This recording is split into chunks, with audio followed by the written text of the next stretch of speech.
और इसी बीच बड़ी खबर आपको महाराष्ट्र के पालघर से बता दें, जहां पर एक चलती बस में आग लगने से अफरा तफरी मच गई। हालांकि बस चालक की सावधानी से बस में सवार सभी यात्रियों को सुरक्षित बाहर निकाल लिया गया। और बस में आग लगने की जो तस्वीरें सामने आई वो हैरान करने वाली हैं। वीडियो में दिख रहा है कि बस से आग की तेज लपटें हैं, धुआं निकल रहा है। बस नाला सोपारा स्टेशन से महामार्ग की ओर जा रही थी।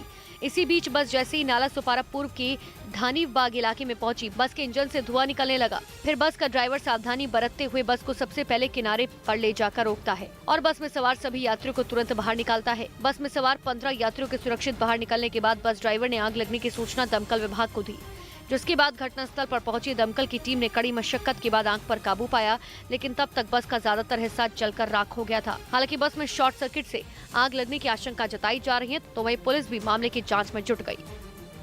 खबर है कि भारत के स्वदेशी टैंक अर्जुन को आधुनिक तकनीक से लैस किया जाएगा, जिसके बाद वो पहले से ज्यादा। इन्हें देखिए, घर से ही सोप मैन्युफैक्चरिंग करते हैं और महीने का 1 लाख कमाती हैं। आप भी सोप मैन्युफैक्चरिंग करना चाहते हो? इनसे सीखना है तो फ्रीडम ऐप को अभी डाउनलोड कीजिए। तक बन जाएगा, क्योंकि अर्जुन मार्क 1A टैंक को एडवांस तकनीक से लैस करने की तैयारी है। बताया जा रहा है कि अपग्रेड के बाद इस टैंक की मदद से दुश्मन पर सटीक निशाना साधना पहले से ज्यादा आसान हो जाएगा, क्योंकि इसके लिए अर्जुन में ऐसे सेंसर लगाए जाएंगे जो दुश्मन की लोकेशन की सटीक जानकारी देंगे। यही नहीं, कहा तो यह भी जा रहा है कि अपने दुश्मन को पकड़ने के लिए इसमें जीपीएस भी लगाया जा सकता है। और इस तकनीक से टैंक को लैस करने के लिए पूरा एक सिस्टम तैयार किया जा रहा है, जिससे दुश्मन का पहुंच को पहचानने, ट्रैक करने, उस पर हमला करने में भारतीय सैनिकों को मदद मिलेगी।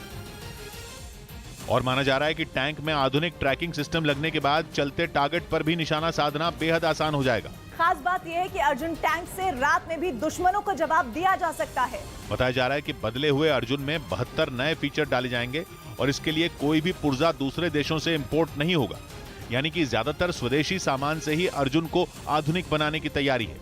हालांकि अर्जुन मार्क 1A जैसे घातक टैंक के शामिल होने के बाद से सेना की ताकत बढ़ी है और भारत के अर्जुन मार्क 1A को किसी सुरक्षा कवच की जरूरत नहीं है, क्योंकि स्वदेशी तकनीक से बने इस टैंक की बड़ी खासियत यह है कि इसका ट्रांसमिशन सिस्टम पहले वाले अर्जुन से बेहतर है।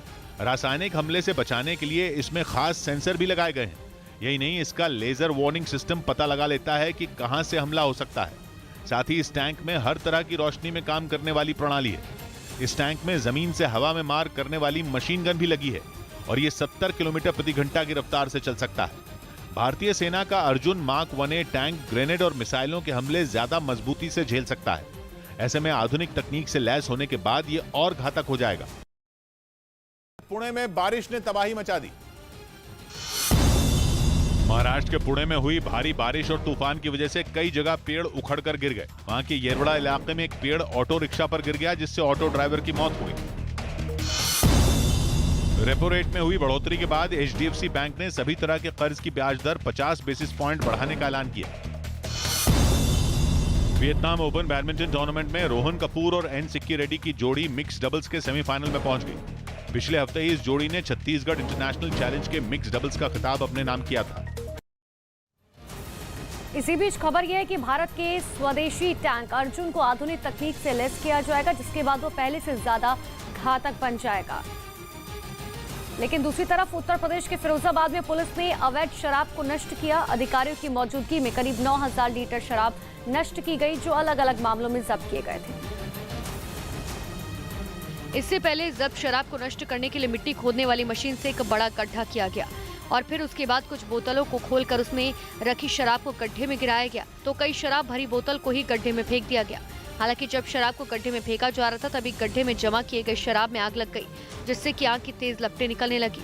हालांकि गड्ढे से निकलती आग की तेज लपटों के बीच सावधानी से सभी जब्त शराब को गड्ढे में फेंक दिया गया।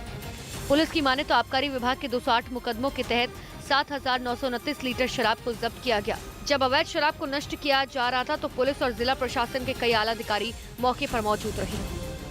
उत्तराखंड के देहरादून से दिल दहला देने वाला एक वीडियो सामने आया। वहां तेज रफ्तार मोटरसाइकिल ने एक महिला को जोरदार टक्कर मार दी। ये घटना 27 सितंबर की बताई जा रही है, जिसका सीसीटीवी वीडियो अब सामने आया, जिसमें मोटरसाइकिल उस महिला को टक्कर मारती दिखाई दी। इस घटना का जो वीडियो सामने आया, उसमें सड़क से एक मोटरसाइकिल गुजरती नजर आई। उसी दौरान एक महिला सड़क पार करती दिखी।